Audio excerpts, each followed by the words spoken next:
Hello everyone, welcome to my YouTube channel. तो आप लोग कैसे हैं और आप लोगों की पढ़ाई कैसी चल रही है। तो आई होप आप लोग ठीक होंगे और पढ़ाई भी अच्छे से कर रहे होंगे। तो आज के इस वीडियो में देख जानने वाले हैं एएलपी न्यू वैकेंसी के बारे में।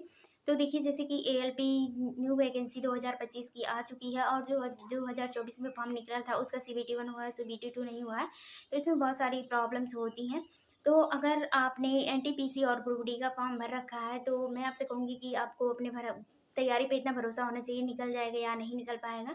तो आप लोग उस अकॉर्डिंग से फॉर्म को फिल कीजिए। वैसे इसका भी कोई भरोसा नहीं है, क्योंकि बहुत जो एग्ज़ाम सेंटर होते हैं उसमें बहुत सारी गलतियाँ हो जाती हैं, तो इसलिए वैकेंसी भी मतलब पीछे रह जाती है, वैक रह जाती है या फिलअप नहीं हो पाती है। तो आप लोगों को ऐसे भी भरोसा नहीं करना चाहिए। तो आप लोगों को मेरे अकॉर्डिंग टू ALP 2025 की मतलब न्यू वैकेंसी को आप लोगों को भरना चाहिए। तो अगर आप लोग चाहते हैं तो भर सकते हैं, नहीं तो अगर आप लोगों को NTPC और ग्रुप डी पे पूरा भरोसा है तो कोई बात नहीं है। तो आप लोग इसी की तैयारी अच्छे से करेंगे तो आप लोगों को ALP में एक्स्ट्रा एफर्ट लगाने की कोई ज़रूरत नहीं है। तो और मैं बता दूं कि आज का जो मेरा स्टडी प्लान था, तो ALP के लिए मैं आप लोगों को न्यू वैकेंसी के बारे में पूरा डिटेल मैं आप लोगों को लाइव दिखा दूंगी। मैं आप लोगों को लाइव वहाँ पे दिखाऊंगी कि कैसे क्या वैकेंसी आप लोगों की क्या चीज़ कैसे मतलब CBT 1 में कितना टाइम और कितना सब कुछ होता है, तो और क्या क्या डॉक्यूमेंट वगैरह लगता है। तो और लास्ट डेट कब है, फिलिंग डेट कब, मतलब फिलिंग डेट चालू हो गई है, लास्ट डेट और सारी बातें मैं आप लोगों को नेक्स्ट वीडियो में ज़रूर बताऊंगी। और आज की इस वीडियो में हम देखते हैं कि जो मैंने आज का स्टडी प्लान में अपना क्या किया है। तो मैंने आज की जो मेरी स्टडी रूटीन थी उसमें मैंने जो पिनाकल की बुक ली है, मैंने उसमें से मैंने 80 के क्वेश्चन में मैंने जीके का पार्ट किया हुआ है और मैंने जीके का शॉर्ट भी आप लोगों को उसी मतलब डाला हुआ है कि मैं जीके को इस तरीके से कवर करती हूँ। तो मैं एक बार पेन से पूरी तरीके से मतलब जो क्वेश्चन इंपॉर्टेंट है या जो नहीं, तो जैसे कि मेरा पिनाइकल का वो जो बुक है वो मेरा सारा प्रीवियस ईयर क्वेश्चन पे ही आधारित है, तो उसमें सारे ही क्वेश्चन मोस्ट इंपॉर्टेंट है। तो इसीलिए मैंने उसे पेन से मार करके पढ़ना शुरू कर दिया है। तो इस तरीके से मैंने 2 दिन में 200 क्वेश्चन मैंने मतलब पढ़ लिए हैं और साथ भी मैथ भी मैं प्रैक्टिस करती हूँ। तो मैथ का मैंने आज 75 क्वेश्चन ही लगा पाई हूँ। तो जैसे कि मैथ में मुझे परसेंटेज से मैं लगा रही हूँ, तो अभी मैं 75 ही क्वेश्चन लगा पाई हूँ मैथ में। और जैसे कि अभी मुझे प्रॉफिट लॉस अभी बहुत सारी चीज़ें की मतलब लगाना है, मतलब मैंने प्रॉफिट लॉस हुआ, एवरेज हुआ, अनुपात हुआ, ये मैंने कुछ कुछ पढ़ा हुआ है। मैंने क्या चीज़ ऐसा नहीं है कि मैं मेरे लिए एकदम न्यू है, मैंने नहीं पढ़ा है, केवल मैंने 10th में ही वो पढ़ा था। तो ये त्रिकोणमिति है और ये जो साइन कॉस थीटा वाला होता है ज्योमेट्री, ये सब मैंने केवल 10th में पढ़ा हुआ है। तो वो सब मुझे फिर से पढ़ना पड़ेगा। तो उसके लिए मैंने अभी किसी भी एग्ज़ाम के लिए मैंने उसको दोबारा से रिवाइज़ नहीं किया है, तो वो मुझे फिर से करना पड़ेगा, तो मुझे उसी में टाइम लगने वाला है।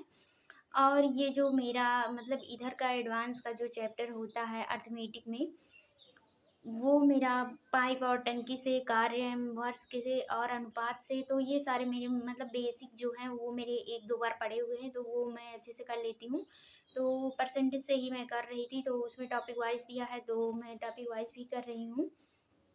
और मैं साथ में मतलब रीजनिंग को भी देखती हूँ। और तो मैं सोच रही थी कि मेरा टारगेट जो था कि मतलब 100 क्वेश्चन अगर मैथ से कर रही हूँ डेली, तो 100 क्वेश्चन रीजनिंग से भी करूँ और 100 क्वेश्चन जीके जीएस से भी करूँ और 100 क्वेश्चन साइंस से भी करूँ। तो मुझे लगता है मतलब थोड़ा टफ होगा, क्योंकि 100 क्वेश्चन लगाओ फिर उसका एनालिसिस देखो, तो थोड़ा टफ लग रहा था। तो मैंने ये सोचा है, लेकिन आज केवल मैं 2 ही सब्जेक्ट में रह गई। और तो एक क्लास मैंने रीजनिंग का लिया था यूट्यूब से, मिसलेनियस वाला।